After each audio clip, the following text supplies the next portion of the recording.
তো গত পর্বে আমরা jQuery লাইব্রেরি ইন্টিগ্রেট করে কিভাবে আপনি প্র্যাকটিস ইন্টারফেসটা তৈরি করবেন সেটা আমরা দেখেছিলাম। তো এই পর্বে আমরা দেখব শো হাইট এবং টগল মেথডের কাজ, অর্থাৎ শো হাইট এবং টগল মেথড নিয়ে jQueryতে আপনি কিভাবে কাজ করবেন, এই বিষয়গুলো দেখব। তো তার জন্য আমরা এই যে আমাদের আগের যে ইন্টারফেস যেটা ছিল এটা হলো আমাদের হেডার, আর এটা হলো index.php। আমি জাস্ট এখানে ইনক্লুড করে নিয়েছি। ওকে, এগুলো আপনারা জানেন। তো আপনি শো হাইট তারপরে টগল মেথড নিয়ে যেভাবে কাজ করবেন, তো এর সিনট্যাক্সটা হলো, সাপোজ ধরুন যেমন আমরা ডলার সাইন দিই, তারপরে কি ডট, ডট দিয়ে আমরা কি লিখি, যেমন সাপোজ অ্যাকশনটা হবে, যেমন আমরা হাইট লিখলে হাইট এই ধরনের হয়, তাই না? তো তার মধ্যে কি হবে, এই যে এই জায়গাটাতে কি বসে, সিলেক্টরটা বসে, তাই না? সিলেক্টরটা বসে অলরেডি আপনারা জানেন। তো এখানে এই যে আমি মেথডটা দিলাম, এর মধ্যে কিন্তু প্যারামিটার হবে, যেমন এখানে এটার স্পিড আপনি কমাতে বাড়াতে পারবেন। যেমন এখানে থাকবে স্পিড, তারপরে এখানে একটা কি কলব্যাক ফাংশন একটা থাকবে, কলব্যাক থাকবে একটা। ওকে, তো কলব্যাকের বিষয়টা আমি পড়ে দেখাচ্ছি। তো আমি আপাতত আপনাদেরকে স্পিডটা নিয়ে কাজ করে দেখাবো। তো তারপরে আসুন যে হাইট, শো এবং টগল নিয়ে কীভাবে কাজ করবেন এই বিষয়গুলো আমরা দেখি। তো তার জন্য আমরা ছোট্ট একটা কাজ করে নিই, আগে একটা জিনিস, ছোট একটা ডিজাইন আমরা করে নিই। যেমন ধরুন আমি একটা ডিপ নিলাম, এখানে ডিপ ডিপ নিলাম, ডিপ ডিপ ক্লাস দিলাম। সাপোজ আমরা একটা ক্লাস দিলাম এখানে প্যারা, প্যারা জাস্ট আমরা দিয়ে নিলাম একটা ক্লাস। তো এই ক্লাসের মধ্যে আমরা একটা h2 বা h3 নিলাম, h3 h3। তারপরে এখানে আমরা লিখলাম যে উইয়ার লার্নিং jQuery। ওকে, তো তারপরে কি করলাম, একটা প্যারাগ্রাফ নিলাম, পি পি। ওকে, জাস্ট সুন্দর লাগবে জিনিসটা এই কারণে, আর আপনারা দেখে বিষয়টা ভালো বুঝবেন। আমরা জাস্ট একটা প্যারাগ্রাফ নিলাম এরকম। ওকে, তো এখন এই যে আমরা পিটা নিলাম, ক্লাসটা নিলাম, ক্লাসটাকে আমরা ছোট্ট একটা ডিজাইন করে নেব সুন্দর করে। জাস্ট আমরা কি করবো, এই যে আমাদের যে হ্যাডারের মধ্যে যে আমাদের স্টাইলটা আমরা নিয়েছি, তো আমরা এখানে এটা ডট দিয়ে নিলাম, ডট দিয়ে আমরা একটা সাপোজ হাইট দিলাম, হাইট দিলাম 200 পিক্সেল। তারপরে উইড দিলাম 815 পিক্সেল, জাস্ট দিলাম এরকম।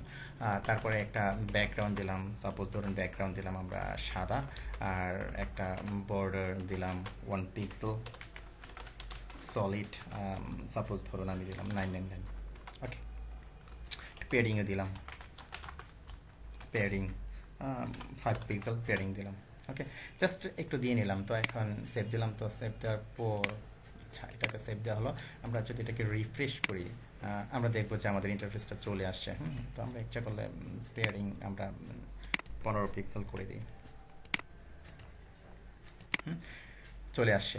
তো আমরা যে মেথডগুলো নিয়ে কাজ করব, সাপোজ ধরুন আমরা এখানে তৈরি করলাম কি, আমরা জাস্ট ক্লাসটা নিলাম এখানে। তো আমরা এর উপরে আমরা কিছু বাটন তৈরি করে নিই, বাটন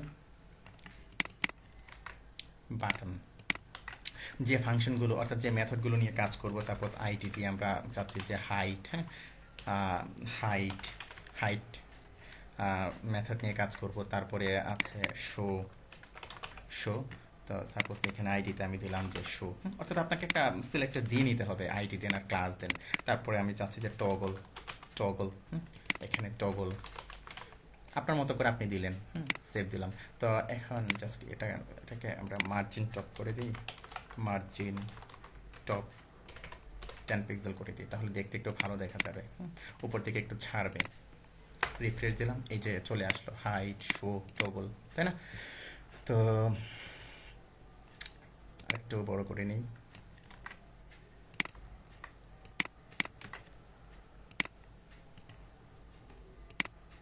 চলে আসছে। তো এখন এই যে দেখুন যে আমি একটা বক্স নিয়েছি, তো আমি চাচ্ছি যে ক্লিক করলে এটা হাইট হয়ে যাবে, আবার শোতে ক্লিক করলে আবার শো হবে, তারপরে টগলে ক্লিক করলে সাপোজ একবার হাইট হলো, আবার ক্লিক করলে আবার শো হলো, টগলের যে কাজটা সে কাজটা করবে। তো এখন আপনি এটা কিভাবে করবেন এই বিষয়টা, তো তার জন্য আমরা ঠিক এখানে কাজটা করছি। আপনি হেডের মধ্যেও করতে পারতেন, এই যে হেডের উপরে, হেড থেকে হেডের ভিতরে। তো আমি জাস্ট এইখানে করছি। আমি প্রথমে কি লিখবো, এখানে স্ক্রিপ্ট, কিভাবে লিখতে হয় অলরেডি আপনাদেরকে দেখিয়েছি এর আগের পর্বে, স্ক্রিপ্ট শেষ করলাম। প্রথমে আপনাকে ডকুমেন্টেড রেডি ফাংশনটা দিয়ে নিতে হবে। তো আমি চাচ্ছি যে ডকুমেন্টটা রেডি হওয়ার পর, লোড হওয়ার পর কাজটি করবে সে। তো এখন প্রথমে আপনি $সাইন দিবেন। আপনি অলরেডি জানেন যে কিভাবে কাজটি করে তারপরে কি রেডি হবে না, রেডি হবে। তো এর মধ্যে বসবে কি ডকুমেন্ট, ডকুমেন্ট দিলাম। তো রেডির মধ্যে ফাংশনটা হবে ফাংশন, ফাংশন, তারপরে কি ব্র্যাকেট হবে, তারপরে সেকেন্ড ব্র্যাকেট হবে। ওকে, এর মধ্যে কি আমরা কাজটি করব। তো প্রথম এখানে দেখুন যে আমরা চাচ্ছি যে কোনটার মধ্যে কাজটা ঘটবে, এটার মধ্যে কি ঘটবে, তাই না? ধরুন আমি হাইট, আমি হাইট করতে চাচ্ছি, তাই না? তো হাইট মেথডটা আমি কোথায় অ্যাপ্লাই করব? আমি অ্যাপ্লাই করব এই যে ক্লাসটা আছে পেয়ারায়, ক্লাসটার মধ্যে এই সিলেক্টরটাকে আমি এখানে কি ক্লাস দিয়ে সিলেক্টর ইন্ডিকেট করলাম। তো এখন আপনি কি করবেন অলরেডি জানেন, কি করবেন, একটা ব্র্যাকেট দিবেন $সাইন দিয়ে, তারপরে কি হাইট। ওকে, তো এর মধ্যে আপনি সিলেক্টরটা আপনি ধরিয়ে দেবেন। এখানে সিলেক্টরটা কিভাবে করবেন আমি কোটেশন দিয়ে নিলাম। তারপরে যে কাজটি করবেন এটা হলো একটা ক্লাস, তাই না? তো ক্লাস যেহেতু আপনি এখানে দিবেন ডট, ডট দিয়ে তারপরে কি আপনি এই যে পারা, অর্থাৎ এটা আপনি ধরিয়ে দিলেন এখানে। তো এটা কখন ঘটবে? তো আমি চাচ্ছি যে কি এই যে হাইট বাটনটা আমার আছে, হাইট বাটনে ক্লিক করলে হাইট হবে, তাই না? অর্থাৎ এই যে হাইটে ক্লিক করলে হাইটটা হবে। তো এখানে আপনি লিখবেন যে ডলার দিয়ে, এখানে আবার আমরা কি নিয়েছি, আইডি নিয়েছি, তাই না? তো যার কারণে কি এখানে আপনাকে হ্যাশ দিতে হবে। অর্থাৎ এখানে কি করলে ঘটবে, ক্লিক করলে, অর্থাৎ ক্লিক ইভেন্ট, ক্লিক ইভেন্ট আপনি এখানে দিয়ে নিলেন। ওকে, তো এর মধ্যে হবে কি ফাংশন, ফাংশন হবে, সেকেন্ড ব্র্যাকেট হবে। তো ক্লিক করলে কি ঘটনাটা ঘটবে, ক্লিক করলে কি হবে, এই যে এই পাড়াটা, অর্থাৎ এই ডিপটা হাইট হয়ে যাবে। তো যার কারণে কি করতে হবে আপনাকে, এই যে ক্লিকের ভিতরে আপনাকে এটা দিয়ে নিন। ওকে, হয়ে গেল। তো সেভ দিলাম। তো সেভ দেওয়ার পর আমি যদি এটাকে রিফ্রেশ করি, রিফ্রেশ করে যদি আমি হাইট বাটনে ক্লিক করি, এটা হাইট হয়ে গেল, তাই না? রিলোড দিলাম, হাইট বাটনে ক্লিক করলাম, হাইট হলো। তো এখানে আমরা এখানে ক্লিক করলে কি এটা হাইট হয়ে যাচ্ছে। তো আপনি চাচ্ছেন যে এখানে একটা মোশন দিতে, অর্থাৎ একটা এফেক্ট দিতে, যেমন এখানে ক্লিক করলেই হাইট হয়ে গেল, খুব কুইকলি হাইট হয়ে গেল। তো এখানে আপনি কি ধরিয়ে দিতে পারবেন যে কোন স্পিডে হবে, সাপোজ স্লো, ফাস্ট, আপনি এখানে বলে দিতে পারেন। তো এখানে আপনি কোটেশন দিলেন, তারপরে এখানে সাপোজ আমি চাচ্ছি যে স্লো মোশনে হবে, আমি এখানে লিখবো যে স্লো। ওকে, স্লো আমি দিয়ে নিলাম, অথবা ফাস্ট আপনি দিতে পারেন, অথবা মিলি সেকেন্ড আপনি বসিয়ে দিতে পারেন। আমি রিলোড দিলাম, রিলোড দেওয়ার পর আমি এখানে ক্লিক করলাম, এই যে দেখুন স্লো মোশনে হচ্ছে, তাই না? তো আবার আমি রিলোড দিলাম, ক্লিক করলাম, স্লো মোশনে কি হাইট হচ্ছে। এরকম আপনি দিয়ে নিতে পারেন। তারপরে শো, তো শোর জন্য ঠিক একই রকম আমি কি করলাম, এই হাইটটাকে কপি করলাম, হাইটটাকে কপি করলাম, কপি করার পর এখানে আমি কি হাইটটাকে ধরেছিলাম, তাই না? এখানে আমি কি করব, শো আইডিটাকে ধরবো। তো শো আইডিটাকে ধরলে কোন ফাংশনটা হবে, শো ফাংশনটা হবে, শো অর্থাৎ মেথড, শো মেথডটা হবে। তো আমি চাচ্ছি যে স্লোতেই হোক।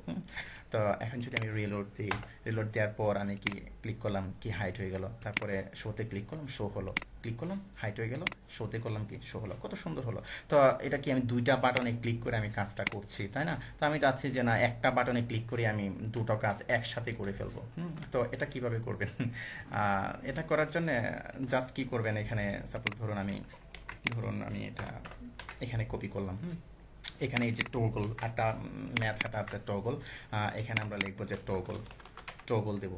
তো টগল দিয়ে কোনটাতে এফেক্ট করাতে চাচ্ছি, এই যে এটা থেকে কিন্তু কাজটা করাতে চাচ্ছি ডিভের মধ্যে। আমি সেভ দিলাম। তো সেভ দেওয়ার পর আমি যদি এটাকে রিফ্রেশ করি, তো দেখুন যে হাইটে ক্লিক করলাম, হাইট হলো, তাই না? শোতে ক্লিক করলাম, শো হলো। তো এখানে টগলে ক্লিক করলাম, হাইট হয়ে গেল, আবার টগলে ক্লিক করলাম, কি শো হলো, আবার টগলে ক্লিক করলাম, হাইট হলো, আবার ক্লিক করলাম, কি শো হলো। তো আমি কি ডিভির মধ্যে কাজটা করেছি। তো এখানে দেখুন যে H2 আছে, আমি চাচ্ছি যে H2 এর মধ্যে, অর্থাৎ এই যে সাপোজ এখানে কি H3 আছে, H3 এর মধ্যে এফেক্টটা করবে।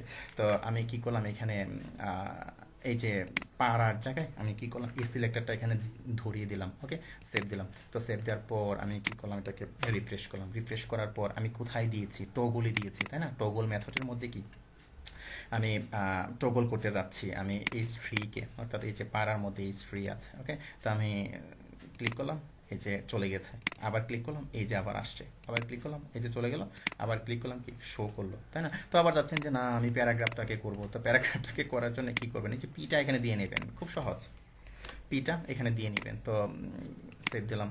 তো সেভ দেওয়ার পর আমি কি করলাম, আবার রিফ্রেশ দিলাম। তো আমি এটা কোথায় দিয়েছি, টগলে দিয়েছি, আপনি শো হাইড করে দেখতে পারেন। তো আমি টগলে দিয়ে করছি আর কি, একটা দিয়ে করে দেখাচ্ছি।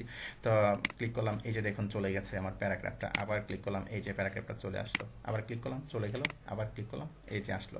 তো আশা করি বুঝতে পেরেছেন যে কিভাবে আপনার এই যে হাইট, তারপরে শো, তারপরে এই যে টগল কিভাবে কাজ করে। তো আপনারা প্র্যাকটিস করবেন এগুলো দেখে দেখে, আমি যেভাবে করছি এগুলো আপনারা প্র্যাকটিস করে করে আপনারা ঝালাই হবেন, এভাবে করবেন। তাহলেই দেখবেন যে আপনারা পারছেন। মুখস্থ হয়ে যাবে, করতে করতে মুখস্থ হয়ে যাবে। প্রথমে ডকুমেন্টেড রেডি ফাংশনটা দিয়ে নেবেন, তারপরে কি করবেন, তারপরে ইভেন্টটা সংগঠিত করবেন, যেটার মধ্যে সিলেক্টরটা আপনি এখানে ধরিয়ে নেবেন। যেমন ধরুন ইভেন্টটা কোথায় ঘটবে, যেমন টগলে ক্লিক করলে ইভেন্টটা ঘটবে, অথবা হাইডে ক্লিক করলে ইভেন্টটা ঘটবে, তাই না? এই যে হাইডে ক্লিক যদি করি আমরা ইভেন্টটা ঘটবে। তো তার জন্য আপনি কি করবেন, এই যে হাইটের মধ্যে একটা সিলেক্টর আপনি দিয়ে নেবেন। যেমন এখানে আমি আইডি দিয়েছি, হ্যাঁ, তো এখানে আপনি আইডিটা ধরিয়ে দিবেন, ধরিয়ে দিয়ে এখানে ইভেন্টটা ঘটাবেন। তো এখানে ইভেন্টটা ঘটলে কি ঘটবে এখানে আপনাকে দিয়ে নেবেন, কি হাইট হবে। তো হাইট হবে, তো কোনটা হাইট হবে এখানে আপনি দিয়ে নিলেন। সাপোজ এই যে একটা ডিপ নিলাম, তো ডিপের মধ্যে আমি একটা সিলেক্টর নিলাম, যেমন সাপোজ ক্লাস দিয়ে আমি দিলাম, ডট দিয়ে দিলাম। আপনি আইডি দিতে পারেন আপনার ইচ্ছা। জাস্ট এইভাবে আমি করলাম।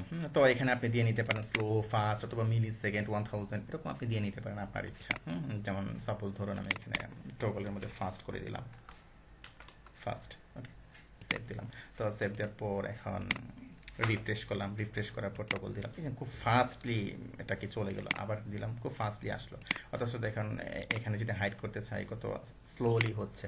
যখন এখানে কারণ কি, এখানে আমরা কি স্লো যে মোশনটা, এফেক্টটা আমাদের দেয়া, আর এখানে কি ফাস্ট দেয়া, তাই না?